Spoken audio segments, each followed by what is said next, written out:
오늘 이 시간에는 내 콩팥은 과연 건강한지 한번 점검해 보고요. 아울러서 콩팥 건강 지킬 수 있는 다양한 비법도 전해드리도록 하겠습니다. 방송 보시다가 궁금하신 내용은 언제나처럼 티벗으로 보내주세요. 네, 자 본격적인 내용 시작해 보도록 할게요. 일단 신장이 어떤 일을 하는지 이렇게 중요한 일을 하기 때문에 이래서 지켜줘야 된다고 합니다. 자 하나하나 살펴볼게요. 콩팥의 역할. 내 몸의 정수기 역할을 해서요. 노폐물을 걸러준다고 합니다. 최 교수님. 네, 저기 보이는 것처럼 신장이 하는 일이 굉장히 많습니다. 생각보다는 이제 앞으로 다 말씀드릴 텐데요.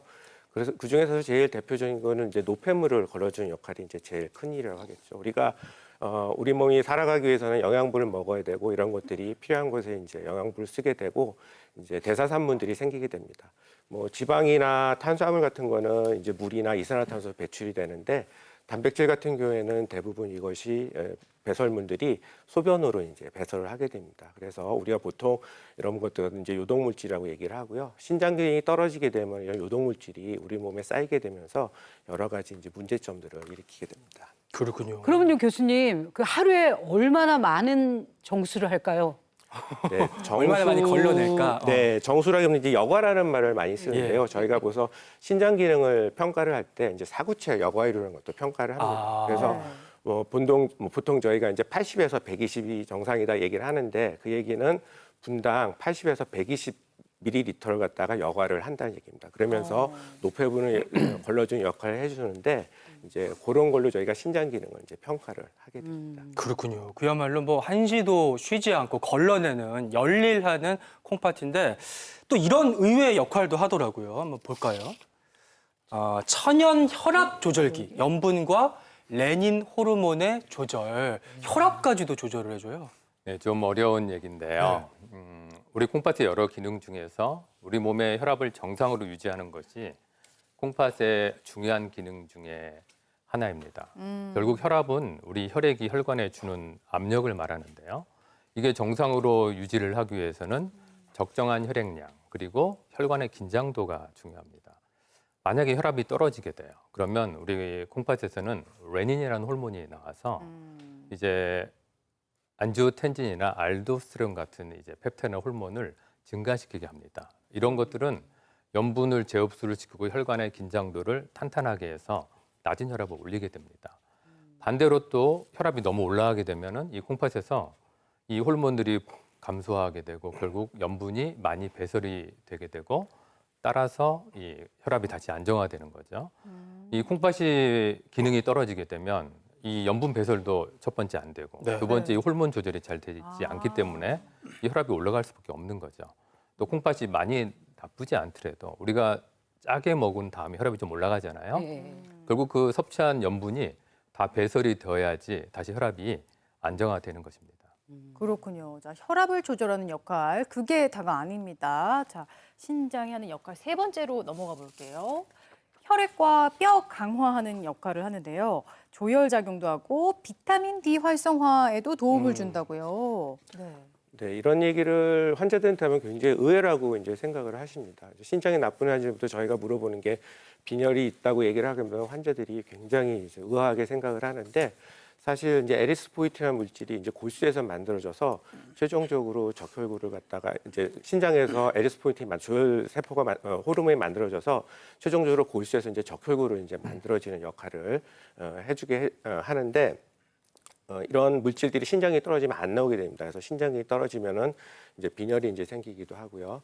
두 번째로는 비타민 D가 이제 햇볕을 받아서 생기게 되는데 최종적으로 활성화하는 것은 신장에서 활성화됩니다. 근데 신장이 떨어지면은 비타민 D가 활성화 안 하기 때문에 이쪽에 문제가 생기게 되고 또한 칼슘과 인이 신장에서 이제 배출되고 재흡수되는 이런 역할들을 해야 되는데 신장이 떨어지면 이런 것들이 못하게 됩니다. 그러면 비타민 D나 그다음에 칼슘 인에 문제가 생기게 되면 결국은 부갑순송 호르몬에 이제 이상이 생기게 되고 이런 것들은 우리 몸의 칼슘과 인의 밸런스를 갖다 깨지게 해주기 때문에 뼈를 약하게 해주고 더 문제가 되는 것들은 이런 것들이 이제 신장 그 혈관에 침착을 하게 되면은 혈관 질환 같은 걸 일으키게 됩니다. 그렇기 때문에 만성 콩팥병 환자들이 돌아가신 이유가 콩팥 때문에 돌아가시는 게 아니라 빈혈이나 그다음에 혈관 이런 것 때문에 심혈관계 질환으로 많이 돌아가시게 됩니다. 그렇군요. 나쁜 거는 걸러주고 필요한 거는 만들어주는 콩팥. 마지막 역할도 한번 볼까요?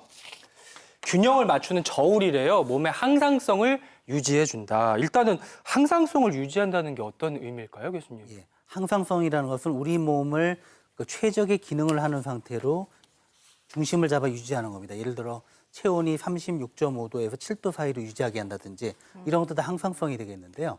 콩팥에서 조절하는 것은 크게 세 가지의 항상성입니다. 첫 번째는 전해질 균형입니다. 혈액에 흐르는 나트륨이나 칼륨이나 여러 가지 전해질은 그 자체가 균형이 깨지게 되면 몸의 기능이 정상적으로 이루어지지 않고 치명적일 수도 있거든요. 그래서 이것을 네. 딱 정상적으로 유지하는 게 그 전해질의 균형을 맞추는 항상성이고요. 그 다음에 또 체액이나 혈액의 산도, 산염기 균형을 맞추는 것도 신체 기능에 매우 중요한데 이 역시 콩팥에서 담당을 합니다. 세 번째로 체수분이 너무 많거나 적어도 안 되기 때문에 그런 체액의 균형을 맞추는 건 역시 이 콩팥이 하는 일인데요. 이 세 가지 중에 어느 하나의 기능이 무너져도 몸에 여러 가지 문제가 생기는 거죠. 예를 들어 짠 음식을 먹으면 좀 붓긴 하지만 그래도 부기가 조절이 되고 나중에 문제가 없어지는 거는 전해질 균형을 맞추기 때문이고요. 네네. 또 물을 너무 많이 먹더라도 불필요한 부분을 소변으로 배출을 해서 체액 균형을 맞추는 것도 콩팥이 하는 일이죠. 그래서 이게 깨지게 되면 뭐 피로감이 올 수도 있고 가려움이 올 수도 있지만 더 심각한 균형의 이상이 오게 되면 심장이나 여러 신체의 장기의 기능에까지 영향을 미칠 수가 있는 겁니다. 아니 콩팥이 소변만 관리하는 줄 알았더니 머리끝에서 발끝까지 다 관리를 했네요.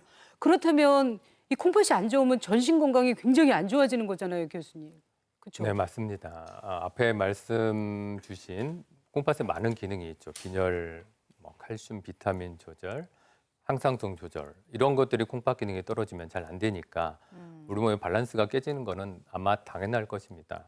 하지만 이제 콩팥 기능이 더 나빠지면 결국은 쌓이는 노폐물이 문제가 됩니다. 우리가 우리 몸에 노폐물은 배설이 돼야 되는데 이게 쌓이면은 결국은 독으로 작동할 수밖에 없어요. 해가 된다는 뜻이죠. 그래서 우리가 요독이라고 하는데 그래서 신장 기능이 완전히 망가지는 이 말기 환자분들은 이 노폐물을 바깥으로 빼주지 않으면 정상적인 생활을 할 수가 없게 되는 거죠. 그래서 우리가 투석이나 이식을 통해서 노폐물을 제거를 해줘야만 하는 것입니다. 뭐 그 정도까지 나쁘지 않더라도 이 노폐물이 우리 몸에 오래 높은 상태를 유지하면 뭐 신경이나 여러 가지 조직에 손상을 주게 되고 호르몬의 밸런스도 깨지게 되고 결국 온몸에 영향을 미친다. 이렇게 말씀드릴 수 있을 것 같습니다. 네, 콩팥이 정말 생각보다 우리 몸에서 정말 중요한 일을 하고 그렇기 네. 때문에 지켜줘야 되겠구나 이런 생각을 하게 되는데요. 하는 중요한 역할 중에 하나가 앞서 보셨다시피 이제 천연 혈압 조절기 역할을 했어요. 그리고 아까 교수님께서 말씀하시길 고혈압 환자 10명 중 2명은 이제 신장 질환이 있다 이런 말씀을 하셨는데 그러면은 이런 분들은 신장이 안 좋아서 콩팥이 안 좋아서 고혈압이 찾아왔다 이렇게 생각할 수도 있는 걸까요?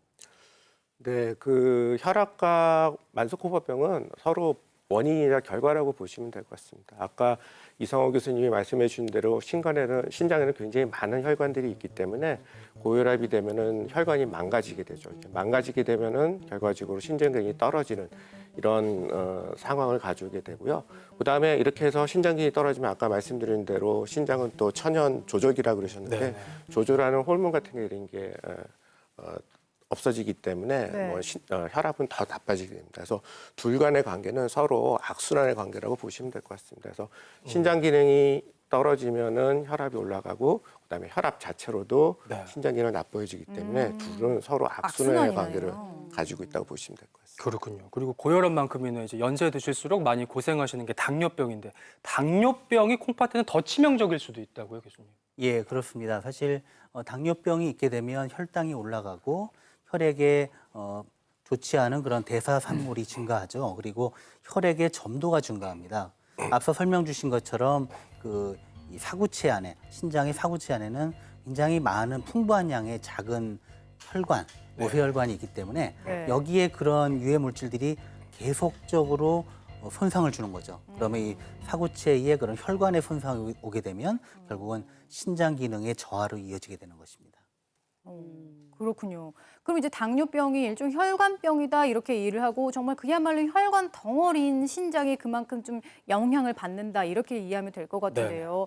당뇨 합병증이 뭐 눈에도 오고 발에도 온다 이렇게 얘기를 하잖아요. 그럼 이게 신장에도 당뇨 합병증이 왔다 이렇게 이해를 하면 될까요? 네, 아까 보여준 표에서 보면은 우리나라 이제 투석 환자 10명 중에 반 정도는 4명에서 5명 정도는 당뇨병의 이제 원인이 됩니다. 이제 당뇨병의 대부분의 큰 합병증은 알고 계신 것처럼 뭐 심장이나 그다음에 뇌졸중 같은 대혈관 합병증이 있는 반면에 신장이 나빠지는 이제 미세혈관 합병증도 이제 생길 수가 있습니다. 우리나라 당뇨병 학회에서 발표한 자료를 보게 되면은 10명 중에서 3명 정도는 단백뇨랑 더불어서 신장 기능이 떨어져 있는 이런 합병증들을 가지고 있기 때문에 이런 것들 갖다 이제 조기에 발견해서 치료하는 게 중요합니다. 중요한 거는 당뇨 있으신 분이 당뇨병에서 신증이 생기는데 조기에 발견해서 혈당 조절을 철저히 하게 되면은 네. 예방할 수가 있습니다. 아. 다시 미세단백뇨나 이런 거 나왔다가 다시 없어지는 경우가 있기 때문에 초기에 당뇨병 있으신 분들은 꼭 혈당 조절을 철저히 하셔야 되고요. 이제 문제가 되는 이미 진행돼서 발견되신 분들은 치료 방법이 별로 없었습니다. 그때는 혈당 조절 열심히 하고 혈압 조절해도 나빠지는 경우가 없기 때문에 굉장히 저희가 치료할 때 애를 먹는 경우들이 많거든요. 이제 그럴 때는 이제 뒤에 이제 식이요법이나 생활습관 교정 이런 게 나오는데 이런 것과 더불어서 네. 진짜 신장 내과 전문의랑 이제 상담을 하시면서 네. 여기에 맞춰서 치료를 하시는 게 이제 중요하다고 할 수가 있습니다. 정말 고혈압 당뇨 관리가 건강 수명을 좌우한다는 말 다시 한번 실감하게 되고요. 그것 말고도 콩팥 건강을 해치는 질환들 어떤 게 또 있을까요? 대표적으로. 세 번째로 여러분들이 아셔야 될 게 이제 사구체 신장염입니다. 뭐 사실 한 30년 전에 제가 처음에 이제 의사를 시작할 때만 해도 네. 이 병이 제일 많았어요. 아. 콩팥을 망가뜨리는. 근데 이 병이 줄어든 게 아니에요. 사구체 신장염도 서서히 늘고 있는데 고혈압 환자가 너무 많이 늘고 아유. 당뇨 환자가 너무 폭발적으로 늘기 때문에 이 말기 신부전 환자 중에서 이 사구체 신장염 환자가 마치 적어 보이는 거죠. 아. 실제로는 이 질환도 역시 늘어났습니다. 흔히 콩팥을 이제 정수기라고 하잖아요. 우리 몸에 네, 정수기에서 제일 중요한 게 뭐예요? 필터죠. 이 그렇죠. 필터의 역할을 하는 게 바로 이제 사구체라고 우리 혈관이 실 뭉치처럼 뭉쳐져 있어서 역할을 하는 이제 단위인데 이게 한쪽 콩팥에 100만 개 정도가 있어요. 200만 개. 근데 이 콩팥에 여러 가지 원인, 특히 면역학적인 손상에 의해서 염증이 생깁니다. 여기에 염증이 생기면 필터에 구멍이 뚫리고 혈뇨, 단백뇨가 나오는데 이런 종류들을 다 사구체 신장염이라고 합니다. 근데 문제는 이 사구체 신장염이 한두 가지가 아니에요. 수십 가지가 넘고 어떤 건 혈뇨, 단백뇨가 생기고 어떤 건 심한 단백뇨 부종을 일으키기도 하고 치료법도 각 병마다 다 다르게 됩니다. 그래서 사구체 신장염은 되게 정확한 진단이 중요하고 정확한 진단을 위해서는 조직 검사를 필요로 하게 됩니다. 저희가 당뇨, 고혈압은 초기에 생겼을 때 더 진행하지 않도록 하는 게 치료의 목적이지만 사구체 신장염은 조기에 진단을 하면 완치가 되는 병입니다. 아. 그래서 네. 늦지 않게 빨리 네. 진단을 받아서 잘 치료하는 것이 중요하겠습니다. 아, 그렇군요. 콩팥병도 여러 가지 종류가 있을 수 있으니까 일단 초기에 정확한 원인을 찾아내고 그에 맞는 치료를 하는 게 중요할 것 같습니다.